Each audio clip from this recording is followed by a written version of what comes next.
Good afternoon, everybody. This is Art Hagland, and instead of my normal videos, this one's going to be political. David Hogg, Parkland shooting survivor. He's a survivor of a shooting the way I am the survivor of a deadly car crash that happened in the opposite side of the freeway, and I just happened to be in that general vicinity at the same time. The way a person is a cancer survivor because they were the best friends of someone who died of cancer. He's not a survivor of anything.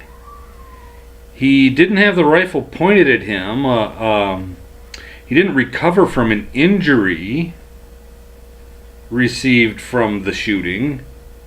Now, if there's any student there that was wounded and is recovering, that person is a survivor. I shouldn't limit that just to students. I mean also anybody else.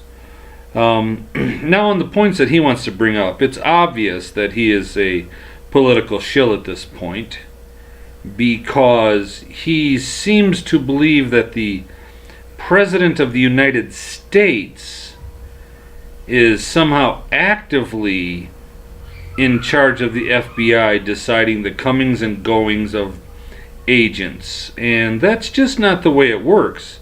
His daddy, having been an FBI agent, should have schooled him on that fact.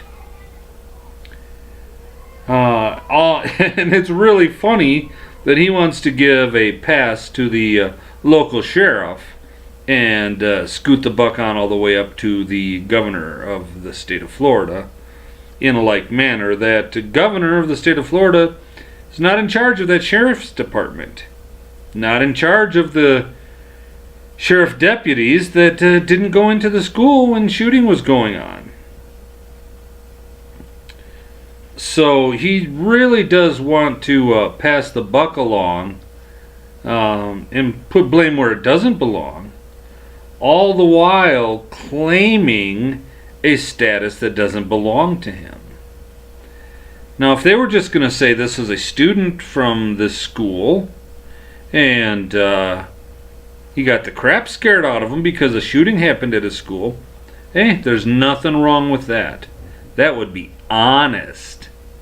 But what's going on right now is called dishonest. He is just not a survivor. He's nothing but a student. And his opinions are just that of whoever gave them his opinions. Because he hasn't put thought one into his rhetoric. And it is rhetoric. If we were to look at mass shootings, the information going all the way back to 1984,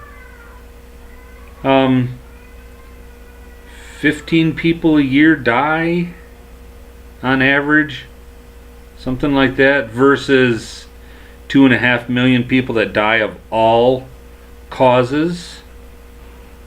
Now, while my heart goes out to anyone that dies of any sort of unnatural cause, they are statistically insignificant, statistically unimportant. I'm not saying a death by mass murder is unimportant. I'm not saying the person that died is unimportant. I am saying the number of people killed is statistically unimportant.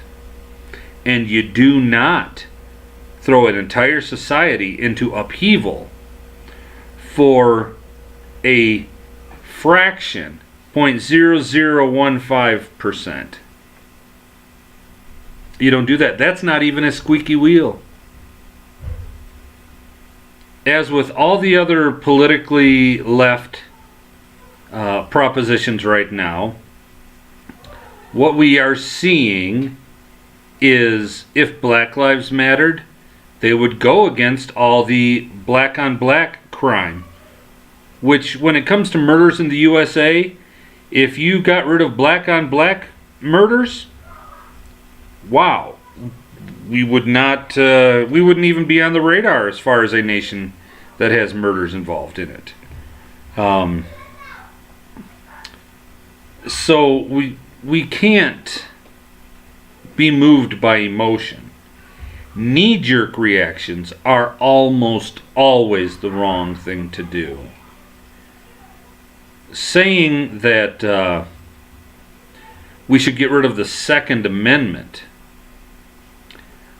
The Second Amendment is the reason that this kid can get up and get on TV and say we should get rid of the Second Amendment. And of course, they don't even understand what the Second Amendment means.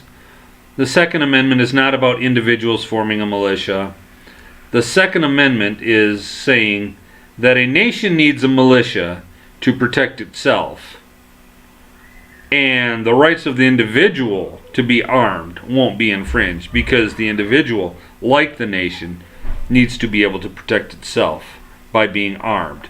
The nation is not armed because the nation is a concept.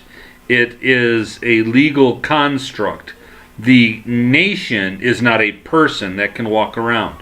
So the nation, as its weapon, has the well-regulated militia. People, however, are individuals, and we can walk around, and we need to be able to defend ourselves, and that is with our arms. It is not about hunting. It is about self-protection. Now, if the United States were to be invaded by a foreign power, we would have the Army and the Marines and the Air Force and, as much as possible, the Navy fighting on our behalfs. But the individual who was also armed would also be fighting. That, in fact, is why Hitler did not enter Switzerland, because every home would have had to have been emptied. And basically he would have had to wipe out the entire population of the country. And he wouldn't be able to do it. He'd get bogged down. And so he didn't attack. Nobody attacked Switzerland. Nobody's that stupid.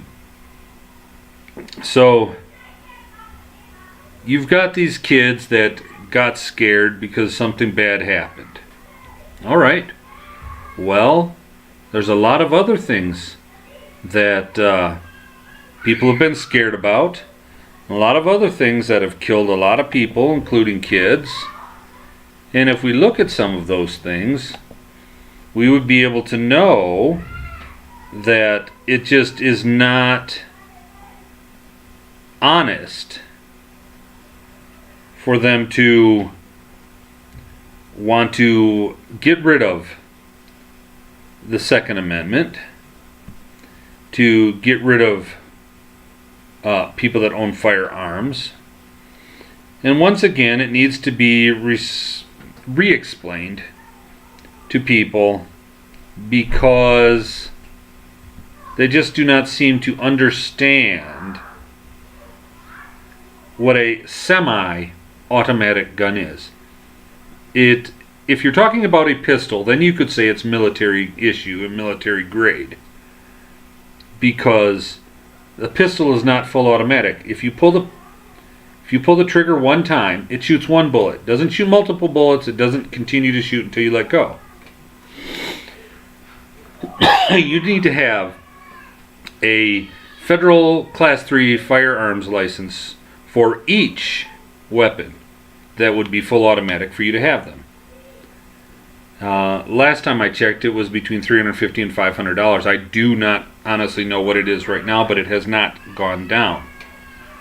So if somebody were to have more than one automatic, they would have to have more than one federal Class 3 firearm license. And they are not the easiest things to get. There's a stiffer background check than it is for just buying a pistol. As far as assault rifle or assault weapons go, as it's been brought up many times, it's just a political name that was given to things that look military, things that look scary, and versus the Woodstock classic ranch rifle or farmer's rifle or hunting rifle. And when people say, well, you don't need an AR-15 to go hunting, well, people hunt with the Mini 14, which is the exact same caliber. In fact, it was the exact same weapon that was in competition with the M16, the military version of the AR-15, for the government contract back in the late 50s, early 60s. They were looking for a weapon that would shoot the 223 cartridge, and those two guns were in the finals. And when the M16 was chosen and brought into service, it had quite a few problems. They had to redesign it several times because of jamming and things like that. However, people will people will hunt with Ruger Mini 14, which is a comparable weapon to the AR-15, the Armalite Rifle 15, which, because it used plastic and polymers rather than wood, so there's supposed to be less worry that if it got wet. But a 223 it's a fast round, but it is a light round. Won't go through a lot of body armors.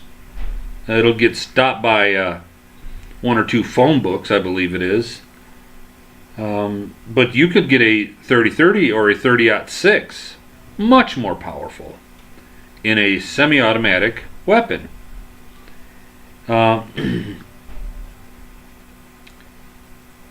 Like New York prohibiting people from getting a jumbo drink with their meal, they can get 2 medium drinks, 4 smaller drinks, 100 smaller drinks if they choose. They just can't buy one big one. This high capacity round idea, the magazines, it's not a clip unless it is a clip that would feed down like in the M1 Garand, and then the clip itself pops out with a sonorous ding, a kind of a ringing sound when it comes out. These things have magazines. Now, someone can go ahead and, if they're only allowed to have a 10-round magazine versus a 15 or a 30 or a 50 drum barrel magazine or larger, well, people could go ahead and tape 2, 3, 4, 5 magazines together, and when it's done, unload one, snap the next one back in, and continue to shoot. And no one is going to attack them during that time because of fear, especially when you're talking about children in high school, large children, almost adult, adolescent and above, but they are still children. And when somebody's shooting, people get scared, and they should, and they run, and they should. However, none of this, being present at a high school in a different building, not being shot at, just knowing that something happened, being locked and sequestered in a room for several hours, doesn't make any person from that high school an expert. "We are the expert," yelled the other kid. You are no more of an expert today than you were the day before the shooting. And you weren't an expert then. Being shot doesn't even make you an expert on being shot. The doctor that knows about the wound and how to close it up and stuff, he's an expert on being shot. You're not. Being shot doesn't make you an expert on the type of weapon that shot you, because the bullet hits you, whether it were to come from an AR-15 or a Mini 14 from Ruger, which has the nice pretty Woodstock on it, or if it was a zip gun that someone just walked up to you and pulled it back with a spring and shot you like that. Bullet doesn't care what it came from. Your body doesn't care what it came from. Your body reacts to the physics of this pointed bullet at velocity, piercing your skin, expanding, breaking apart in fragmented pieces, as many are designed to do. Being a witness doesn't make you an expert. And again, these kids are not survivors of anything. They are not experts at anything. And the things they say, it's mere rhetoric. It has actually no importance. And they should justifiably just be ignored. If they have a right to talk, but David Hogg with his foul mouth, cussing this, effing that, trying to lay blame where it doesn't belong, trying to and actually committing the actionable offense of libel, slander, of saying that the NRA has murdered children, that politicians have taken money to murder children. These people that have been accused of such things have an actual right to sue and prevail. Unless, of course, this David Hogg were to have actual evidence that the NRA somehow orchestrated a murder of some sort, a school shooting of some sort. That Dana Lash was actually selling weapons, as David Hogg said. If Marco Rubio actually was given money so that someone would have a sort of permission, I guess, to commit crimes with firearms. If he was really worried about not one more life, what is not statistically unimportant would be abortion. And for Emma Gonzalez, I believe her name is, saying that she bullied and ostracized this guy, and that doesn't give him the right to go shoot up the school, but it makes her a heck of a lot more guilty than the NRA, heck of a lot more guilty than anybody else. And I'll just say it right now, I'm surprised nobody's tried to sue Uber or the Uber driver that picked this guy up. Obvious he had a firearm with him, a long gun in a case, and he drives him to a school. Did he call the cops? I don't know. I don't know that part of the story. But that guy's also got some fault to bear. Hey, Uber guy, come pick me and my weapon up and drive me to a high school. No thanks. If it was my car and I saw that was going, where are you going? To the high school? If he's going to go into a shooting range or something, sure, take him. Where are you going to go? To the high school? I think I'd pull my keys out of the car, take off running, get on my cell phone as I'm running, call the cops. But as we can see, calling the cops on this particular kid didn't ever seem to matter. So, just to wrap it up, recap, there's no reason to make one single change in the law because mass shooting deaths are statistically unimportant, insignificant, almost non-existent. Number two, these loudmouth kids getting all the press, they're not survivors of anything. They're not experts at anything. And the things that they've been saying are just factually, provably, statistically, and in every other fashion wrong. So there we have it. I hope this gets out there and people share it. And let me know what you think. There will be comments below. Have a good day.